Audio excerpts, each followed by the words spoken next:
Episode 14, Castle Street. Greetings and welcome once more, dear listeners. You've reliably returned to my dark and sordid little corner of reality. My name is Jessi, and I'm here to share the twisted tales that everyday people are thrown into. So sit back, put your feet up, and listen to the latest. This week's saga is interesting, at least to me. I can't help but laugh at it despite fully believing it. I think you'll see what I mean. This one has a date on it, but it's written in, not typed. I'm not sure if this is the date of the report or the incident, but either way, it's April 20th, 1996. The first thing you should know about me is that I am a licensed realtor with some minor contractor experience. It's not unusual in my line of business. People always ask the realtors questions that should really be left to the person actually renovating or building your house. How much would it be to get the kitchen? Where's the best plumber in town? Do you think marble counters are worth the import cost? And so on. As if I'm supposed to be keeping up on things that there's an entire other industry for. Usually I just grin and bear it, giving what info I can, telling them to ask a contractor if I don't know. What? Oh, sorry, my name is Gwen, and as I said, I work in realty. It's not the most glamorous job, nor is the pay the best, but I do alright. I like to go above and beyond, so I took some contractor courses, just the basics, when I got my license. It's helped me rise quite quickly, and again, it's not unusual, so a lot of my coworkers and competitors have some training too. But it does give me a bit of a leg up on those who don't, so as much as I complain about it, it hasn't really been that bad. At least until 666 Castle Street. Here's the thing about house numbers, they don't usually go that high. It happens on occasion, but most of the time before you hit the 400s, your street turns into another and the numbers start over. But Castle Street is just one of those roads where they keep building new houses and new side streets without changing the street name. Not the weirdest thing, but when the folder hit my desk, it did make me raise an eyebrow. The number, of course, but also that this particular listing had gone through 3 other realty companies before getting to us, and to me in particular. Now that is a little odd. Since most of us work on commission in part or in full, we don't usually send the listing to other people's, let alone entire other agencies. It does happen, however, usually that there's some kind of legal dispute with the property, generally divorces and inheritances. Basically anything where the court decides to bring in an outside party, generally to avoid any kind of history between the clients and the realtors. But to have gone through 3 others? Just what kind of legal dispute were they having? I opened the folder out of curiosity and saw immediately what it was. The worst part was now that I'd seen it, I couldn't just pawn it off on anyone else. It would have been one thing if I hadn't known. I could play innocent and just give it to one of the juniors, but seeing it now, I would have felt guilty. See, 666 Castle Street was the scene of a murder, not too recent, about 5 years ago, but still within the murder tax window. In case you aren't aware, whenever something tragic, usually a murder, happened in a listing, A, we are legally required to disclose it to any and all interested parties, and B, it drops the price considerably. We call it the murder tax. Some people attribute it to ghosts or the bad vibes that come with it, but in all my years of realty, I've never seen someone able to pick up on the vibe until they were told about it. Houses like this are a pain to represent, since most of the time the owner wants as close to market value as they can get, but in a murder tax listing, it's just not going to happen. There's no real formula for it, but it can detract as much as a couple $100,000 from the value of the place, depending on how recent it happened, and if you can find the right people to look past it. It also depends on how famous the murders were. See, you can get some true crime junkies to be really interested if the murders got a lot of news coverage, or if it can be related to a serial killer in some way. It's difficult, but you can sometimes make it work.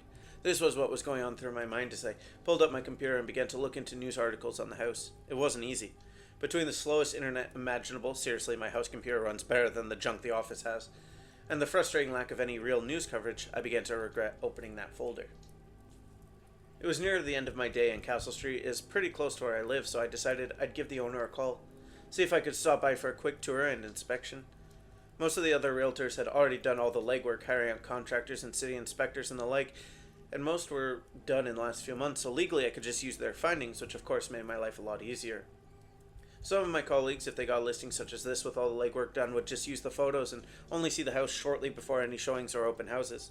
I like to have toured the house at least once before I show it to anyone. I like to get a feel for the place, check the vibes as it were.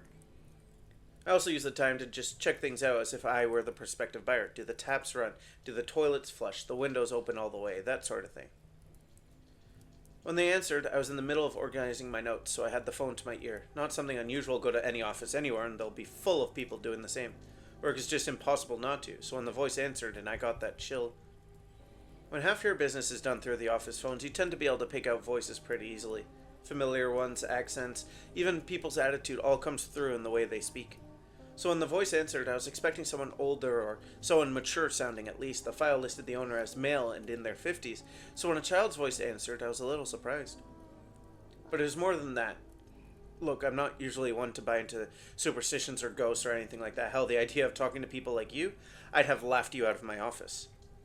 But when that little voice answered, just a small hello, the kind any child answering for their parents might sound like, but there was something behind it, something not human. I couldn't put my finger on it, but hearing it made me drop what I was holding, the phone and all. My colleagues all looked up as everything scattered to the floor, and I could feel my face turning beet red. I got all flustered and snatched the phone off from the floor, apologized to the child on the other end. What had gotten into me? The kid said it was okay, Miss Gwen. Just like that. It's okay, Miss Gwen. How can I help you? I stammered about wanting to visit the house as its new realtor, and the child said it was okay to come by whenever. I asked to speak to the owner of the house or a guardian, and they just said the parents left a note saying a realtor would want to come by and to let them. I found that odd, but I was still flustered, so I started out in okay and told the kid I'd be there in about an hour or so. It wasn't until after I'd hung up that I realized I'd never told them my name. It wasn't like their parents could have known. I had just gotten the file that morning, and it could have ended up in anyone's listing. I got chill at that point as I slowly sat in my car. It's April, so most of the winter chills are gone, although there's enough rain and wind to make it feel like winter all over again, but my door was closed and my car was pretty warm. It was just me. I was cold somehow. I shook my head and just sat there for a good 15 or so minutes. It was so unlike me, but my hands were shaking and I was getting the weirdest feelings, like something was warning me about going to 666 Castle Street. But like I said, I'm not really one for superstition, so I eventually forced myself to turn the car on and drive towards Castle Street. The journey was short, maybe 20 minutes, but it felt like hours. I seemed to be going so slow, like I was stuck in the mud, even though the dash said I was going 50. It was an overcast day, and I was worried I wouldn't make it there before the rain struck, but it was still dry when I finally turned down that long driveway. A lot of the houses on Castle Street have long driveways. The houses here are pretty upscale, usually worth in the millions. As I drove down, the house seemed to loom over me, like it was some night monster looking to pounce on me. Look, I should probably mention that out of everything that happened, I don't know how much was real or if any of it was. I sometimes still think I imagined it all. I try to tell myself that, and it helps me sleep. I'm just telling you everything, so you can decide what was real, if anything, okay? When I got to the house, I noticed another car there, and I figured that the kid's parents had probably gotten home before I got there, and I sighed a little in relief. I wasn't scared or anything, more just lightly spooked, but I was still happy I didn't have to deal with whatever that voice had been. I got out, took my notebook with me, and knocked on the door. No one answered. I knocked again a bit harder, and as I was mid-knock, the door opened to show an older man. Clearly beyond his 50s, he was sort of stout and had a grumpy-looking face. He had no real hair, just some wisps that were whiter than white. There was something vaguely cartoonish about him. He looked me up and down before speaking. "Well," he asked, though not unkindly. I told him who I was, and I had spoken to someone about an hour ago, a child whose name I seemed to have forgotten. It was a partial lie, since I'd been so flustered I'd forgotten to ask their name. The man nodded as if it was all expected, and he ushered me inside. He said his name was Sean, and that he was the caretaker. He gave me a quick tour of the ground floor and said I could explore the rest. He was too old to travel the stairs. I didn't bother asking how he could be a caretaker if he couldn't traverse the house. It just seemed rude. I went up the stairs and I got that chill again, that feeling that I shouldn't be there. I pushed on, though I'm sure if anyone were to have seen my face, there would have been a clear expression of fear, though I was trying to convince myself that everything was normal. The top floor clearly hadn't received the same amount of love as the main floor. There was an almost borderline at the middle point of the wooden staircase. The dust stopped at that line, never reaching further down. I stopped at that middle line, feeling like I was heading into an entirely different house. I could see the banister changed from its more modern appearance to an older, darker wood, one that seemed to have been roughly carved and lacquered over rather than the smooth sanded one leading up to that point. It all seemed to be one piece, though, something that took all my attention. I shook my head and I pushed past that line. I was being foolish, acting like this was some haunted house and I was some scared child. I was there to do a job, and that's just what I was going to do. There was an almost immediate temperature difference. Beyond that step, it's like the central heating didn't reach any further, and it was so cold that my teeth chattered as I took the final step up and onto the central hallway. Layout-wise, the house was pretty normal. A central hallway leading to 2 bedrooms, a bathroom, a linen closet, and a master bedroom with a walk-in closet and ensuite. At least that's what it should have been.